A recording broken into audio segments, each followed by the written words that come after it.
He said it with such conviction and poise. I always waited for him to start laughing at his own grandiose comment. But soon you come to realize that if there's one guy amongst the giants to get away with that, it would be JACO. I remember in high school back in 71, 72, taking spring breaks with my buddies, going down to Fort Lauderdale, where there was this rumor about this guy, this local phenom bass player, named JACO Pastorius. Next year we went down there again, and there again there was this talk everywhere about him. Obviously, I was intrigued, so after joining Return to Forever, we found ourselves co-billing with earlier versions of Weather Report, Supertramp, Blood, Sweat and Tears, and groups like that. I seem to recall mentioning to the band's drummer about this amazing bass player they should try from Florida.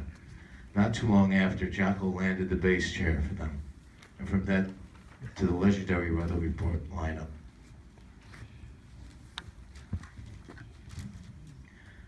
After that, the guys in RTF decided to do solo records back in 75, so I had the distinction of having JACO play for the first time in the studio, according to his dad, on Land in the Midnight Sun, which also had Anthony Jackson, Stanley Clarke contributing, all at Electric Lady Studios nearby here. Then CBS decided, since Heavy Weather and my second recording, Elegant Gypsy, came out the same week, that they put us on a co-bill tour of the United States. So each night I got to listen and hang out with JACO quite often. Man, what a trip that was. Look, when he came on the scene, he just blew everyone away with a style that was so unique, it catapulted him to the superstar status. A rock star, really across all boundaries, extraordinaire. I want to thank, and without further ado, introduce the man who made it all happen. Executive producer, Robert Trujillo, director, Paul Michon, and JACO's son, Johnny Pastorius. Thank you, Al Meola. So I'll start it off real quick because I know they want to get the film going, and I just want to say in 1979 I saw JACO Pastorius perform at the Santa Monica Civic Auditorium, and it changed my life.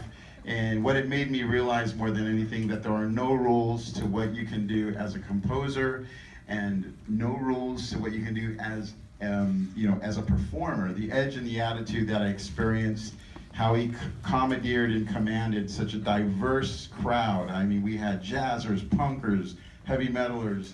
It was an amazing night for me, and it changed my life. I did see him 3 more times after that, and I had an encounter with him. That changed my life too. But this film, hopefully it'll change your life, because it definitely changed my life. It's been a wonderful journey. Johnny? Yeah, this feels like a family reunion, honestly.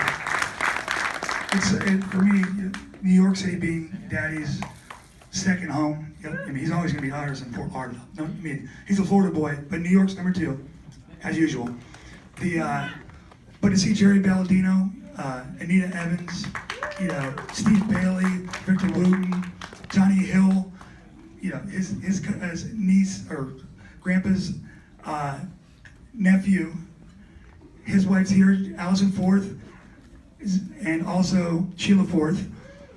Felix Pastorius, my lovely brother, he's a pretty big guy in green. So this is like a film reunion here. Let's celebrate, and we'll talk after. Wow. Yeah, I mean, that's it, guys. We're going to have a Q&A after. Thanks so much for coming.